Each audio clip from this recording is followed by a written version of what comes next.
आधी जिल्हाधिकारी कार्यालयाचं गेट तोडलं, आता थेट कलेक्टरलाच तोडू. शेतकऱ्यांच्या मुद्द्यावरून बच्चू कडू आक्रमक. बच्चू कडूंनी पाधी गावात येऊन दाखवावं, गुलाबराव पाटलांचं आव्हान. तर 5 तारखेला शेतकऱ्यांचा मुलगा येतोय, देखते है कौन जितता है. बच्चू कडूंनी गुलाबराव पाटलांचं आव्हान स्वीकारलं. वाल्मी कराड समर्थक गोट्या गित्तेसह 5 जणांवरील मकोका रद्द. परळीतील सहदेव सातभाई त्यांच्या खुनाचा प्रयत्न आणि लूट प्रकरणात मकोका अंतर्गत कारवाई करण्यात आली होती. छत्रपती संभाजीनगरमध्ये अतुल सावेंच्या कार्यालयाबाहेरील गाडीवर दगडफेक करणारा मनोरुग्ण पोलिसांच्या ताब्यात. अतिवृष्टीमुळे बीडमध्ये 3,55,000 हेक्टरवरील पिकांचं नुकसान.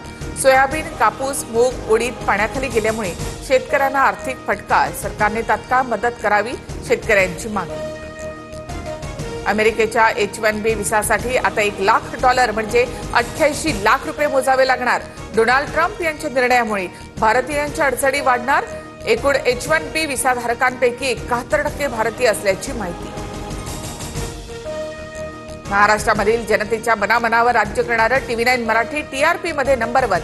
जनतेच्या विश्वासावर TV9 मराठीचे अव्वल स्थानीचे.